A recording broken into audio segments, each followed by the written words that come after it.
आत्मा अणु के समान छोटा होने पर भी हमें संपूर्ण शरीर की अनेक आश्चर्यजनक विधियों से कार्य करने के लिए चलायमान रखता है। इस संसार में हमें इतने शहर, सड़कें, पुल, इमारतें, स्मारक और इतनी महान सभ्यताएं देखते हैं, किंतु उन्हें किसने बनाया है? ये सब वस्तुएं सूक्ष्म चिंगारी आत्मा ने बनाई हैं, जो शरीर में रहता है। यदि ऐसी आश्चर्यजनक चीजें छोटी सी आध्यात्मिक चिंगारी से बन सकती हैं, तो हम कल्पना भी नहीं कर सकते कि सर्वोच्च पूर्ण आत्मा अर्थात परमेश्वर क्या क्या बना सकते हैं। सूक्ष्म आत्मिक चिंगारी का स्वाभाविक लगाव उन्हीं गुणों से है जो पूर्ण परमेश्वर में है, ज्ञान, आनंद और शाश्वतता। परंतु भौतिक शरीर के कारण आत्मा की ये इच्छाएं पूरी नहीं होती और उसे निराशा प्राप्त होती है।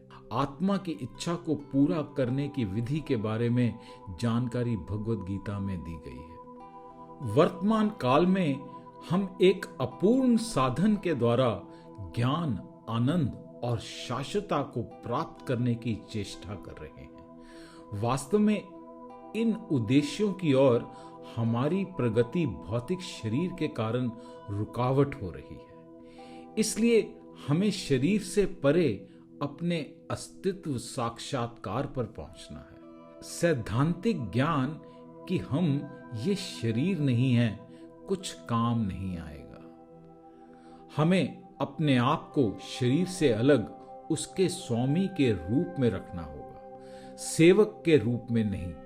यदि हम भली भांति जानते हैं कि कार कैसे चलाई जाती है, तो वह हमें अच्छी सेवा देगी। यदि हम नहीं जानते, तो ये हमारे लिए एक खतरनाक स्थिति होगी। शरीर इंद्रियों से बना है और इंद्रियां सदैव अपने विषयों की भूखी रहती हैं। जब आंख किसी सुंदर व्यक्ति को देखती है, तो वह हमसे कहती है, अरे वहां एक सुंदर लड़की है, वहां एक सुंदर लड़का है, वहां चलकर देखो।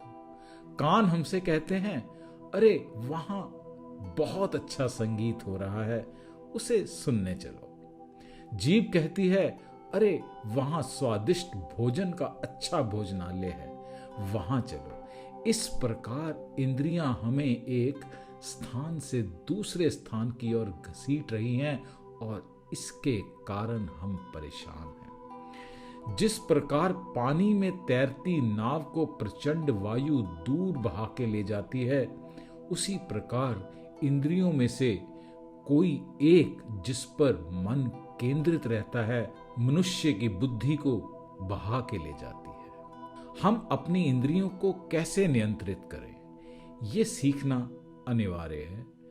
गोस्वामी उपाधि उसे दी जाती है जिसने ये सीख लिया हो कि इंद्रियों के स्वामी कैसे बने। यहाँ गो का अर्थ है इंद्रियां और स्वामी का अर्थ है वश में करने वाला। इसलिए जो इंद्रियों को वश में कर सकता है, वही गोस्वामी माना जाता है। कृष्ण भगवान कहते हैं, जो अपनी पहचान भ्रामक भौतिक शरीर से रखता है, वह अपने सही स्वरूप आत्मा में स्थित नहीं हो सकता। शारीरिक आनंद चंचल और प्रमादी है, यानी कि पागल है, और उसके क्षणिक स्वभाव के कारण हम वास्तव में उसका आनंद नहीं ले सकते हैं। वास्तविक आनंद आत्मा का है, शरीर का नहीं है। हमें अपने जीवन को इस तरह मोड़ना होगा कि हम शारीरिक आनंद के कारण पथ भ्रष्ट ना हो जाएं। यदि किसी प्रकार हम पथ से विचलित हो गए, तो हमारे लिए अपनी चेतना को शरीर से परे वास्तविक रूप में स्थापित करना संभव नहीं है। जो लोग इंद्रिय भोग तथा भौतिक ऐश्वर्य के प्रति अत्यधिक आसक्त होने के कारण ऐसी वस्तुओं से मोहग्रस्त हो जाते हैं, उनके मन में भगवान के प्रति भक्ति का दृढ़ संकल्प नहीं हो पाता। वेदों में मुख्यतः प्रकृति के तीनों गुणों का वर्णन हुआ है। हे अर्जुन, इन तीनों गुणों से ऊपर उठो, समस्त द्वंद्वों से और लाभ तथा सुरक्षा की सारी चिंताओं से मुक्त होकर आत्मपरायण बनो। ऐसा भगवान कृष्ण ने अध्याय 2 में वर्णन किया। वेद शब्द का अर्थ है ज्ञान की पुस्तक। ज्ञान की अनेक पुस्तकें हैं जो कि देश, जनमानस, वातावरण आदि के अनुसार बदलती रहती हैं। भारत में ज्ञान की पुस्तकों का तात्पर्य वेदों से होता है। पाश्चात्य देशों में वे पुस्तकें ओल्ड टेस्टामेंट या फिर न्यू टेस्टामेंट कहलाती हैं। मुस्लिम लोग कुरान को स्वीकार करते हैं। ज्ञान की इन सब पुस्तकों का उद्देश्य क्या है? ये हमें शुद्ध आत्मा के रूप में अपनी स्थिति को समझने में प्रशिक्षित करने के लिए है। उनका उद्देश्य कुछ नियमों और विधियों से शारीरिक क्रियाओं को नियंत्रित करना है, और ये विधियां और नियम नैतिकता के सिद्धांत कहलाते हैं। उदाहरण के लिए हमारे जीवन को निर्मित करने के लिए बाइबल में 10 निर्देश दिए गए हैं। सर्वोच्च सिद्धि पाने के लिए शरीर को संयम रखना अनिवार्य है। बिना नियामक सिद्धांतों के जीवन में सिद्धि पाना संभव नहीं है। भिन्न भिन्न देशों अथवा भिन्न भिन्न शास्त्रों में नियामक सिद्धांतों में भेद हो सकते हैं, किंतु इसमें कोई अंतर नहीं पड़ता, क्योंकि वे देश, काल और जनता की रुचियों के अनुसार ही बनाए जाते हैं। परंतु नियमन लागू करने का सिद्धांत वही रहता है। इस प्रकार सरकार भी नागरिकों द्वारा पालन किए जाने के लिए कुछ विशेष नियम बनाती है। बिना नियामक सिद्धांत के सरकार या समाज की प्रगति की कोई संभावना नहीं है। We have to have rules for anything if we want to run it smoothly. उपरोक्त श्लोक में भगवान श्री कृष्ण अर्जुन से कहते हैं कि वेदों के नियामक सिद्धांत भौतिक प्रकृति के तीनों गुणों सत्व, रज और तम को नियंत्रित करने के लिए है। तथापि भगवान कृष्ण अर्जुन को परामर्श देते हैं कि वह अपने आप को शुद्ध आत्मा के रूप में अपनी स्वाभाविक स्थिति में स्थापित करे, जो कि भौतिक प्रकृति के द्वंद्वों से परे है। जैसे हमने पहले भी इंगित किया, या यूं कहें कि पहले भी संकेत दिया, कि ये द्वंद्व जैसे सर्दी या फिर गर्मी, सुख या फिर दुख, इंद्रियों के उनके विषयों के साथ संपर्क से उत्पन्न होते हैं। दूसरे शब्दों में ये शरीर के साथ हमारी पहचान के कारण उत्पन्न होते हैं। भगवान कृष्ण बताते हैं कि जो लोग भौतिक सुख और शक्ति में लिप्त होते हैं, वह वेदों की महत्वपूर्ण कथन के धोखे में आ जाते हैं, जिनमें यज्ञों और नियमित कर्मों से स्वर्ग लोक के आनंद का प्रलोभन दिया गया है। आनंद लेना हमारा जन्म सिद्ध अधिकार है, क्योंकि ये आत्मा का गुण है। किंतु आत्मा सांसारिक चीजों को भोगने का प्रयास करता है, और यही गलती है। हर कोई आनंद उठाने के लिए भौतिक विषयों की तरफ मुड़ जाता है, और जितना संभव हो सकता है उतना ज्ञान एकत्रित करता है। कोई रसायन शास्त्री तो कोई भौतिक शास्त्री, कोई राजनीतिज्ञ या फिर कलाकार इत्यादि बन रहा है। हर कोई व्यक्ति हर चीज के विषय में कुछ ना कुछ तो जानता है, अथवा कुछ चीजों के बारे में सब कुछ ही जानता है, और सामान्य रूप से इसी को ज्ञान कहा जाता है। परंतु जैसे ही हम ये शरीर को छोड़ते हैं, हमारा ये सभी ज्ञान नष्ट हो जाता है। पिछले जन्म में कोई व्यक्ति महान ज्ञानी हुआ होगा, परंतु इस जीवन में उसे फिर से विद्यालय जाकर शुरुआत करनी पड़ती है और प्रारंभ से पढ़ना और लिखना सीखना पड़ता है। पिछले जन्म में हमने जो भी ज्ञान प्राप्त किया था, हम इस जन्म में उसे भूल जाते हैं। स्थिति ये है कि हम वास्तविक में शाश्वत ज्ञान खोज रहे हैं, परंतु वह इस भौतिक शरीर से प्राप्त नहीं किया जा सकता। हम सब इन शरीरों के माध्यम से आनंद खोज रहे हैं, परंतु शारीरिक आनंद हमारा वास्तविक आनंद नहीं है। ये कृत्रिम है और हमें ये समझना होगा कि हम इस कृत्रिम आनंद में लगे रहना चाहते हैं तो हम अपने सनातन आनंद की स्थिति को नहीं पा सकेंगे। इस शरीर की बीमारी की स्थिति को समझना चाहिए। बीमार व्यक्ति ठीक से आनंद नहीं उठा सकता। उदाहरण के लिए पीलिया से पीड़ित व्यक्ति को चीनी कड़वी लगेगी, परंतु स्वस्थ व्यक्ति उसके मीठेपन का स्वाद ले सकता है। दोनों स्थितियों में चीनी वही है, लेकिन हमें अपनी स्थिति के अनुसार इसके स्वाद अलग अलग लगते हैं। जब तक हम इस देह आत्म की बीमार अवस्था से ठीक नहीं हो जाते, हम इस आध्यात्मिक जीवन के मीठेपन का आस्वाद नहीं ले सकते। वास्तव में वह हमें कड़वा लगेगा। साथ ही साथ इस भौतिक जीवन के आनंद को बढ़ाने से हम अपनी बीमार स्थिति को और भी जटिल बनाते जाएंगे। टाइफाइड का रोगी ठोस भोजन नहीं खा सकता, और यदि कोई उसके आनंद के लिए ऐसा भोजन दे और वह उसे खा ले, तो वह अपनी बीमारी को और अधिक जटिल बना रहा है और अपने जीवन को संकट में डाल रहा है। यदि हम वास्तव में भौतिक अस्तित्वों के दुखों से मुक्ति पाना चाहते हैं, तो हमें शरीर की आवश्यकताएं और सुख कम करने होंगे। वास्तव में भौतिक आनंद तो रंच मात्र भी आनंद नहीं है।